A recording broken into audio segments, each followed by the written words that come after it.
Ukrainanyň Milli Gwardiýasynyň eskerleri 31-nji awgustda parlament binasynyň ýanyna alan granat yaralaryndan wepat bolan iki eskerin öz gullukdaş ýoldaşlarynyň jaýlanyş dawrasyna gatnaşdylar.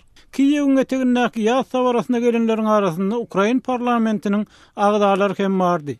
Milli Gwardiýanyň 3-nji agdasy hem wepat boldy. Granat hüjümi sebäpli milletçi Swoboda syýasy ýaranlarynyň agdasy tutsak edildi.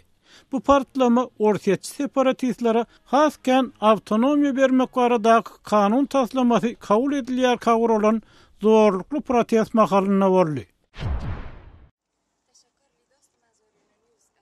Owan jurnalistleri kabulla ýygnanyşyp donor ýurtlaryň Owan hökümetine medeniýet azatlygyny hormatlamak üçin basyş etmäge çagyrdylar.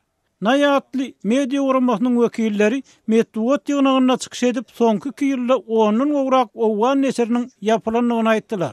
Çykyş edenler esasy kynçylygyň ykdysady problemler bilen baglylygyny bellädiler. Ýöne olar hökümetiň gollaw bermeýändigini hem sözlerine goşdylar. Bu topar donor ýurtlaryň wekilleriniň kabulda boljak konferensiýasynyň 2 gün öňünden ýygnanyşdy. Donor ýurtlar bu konferensiýada özleriniň Owganystana berýän kömeklerini ara alyp maslahatlaşarlar.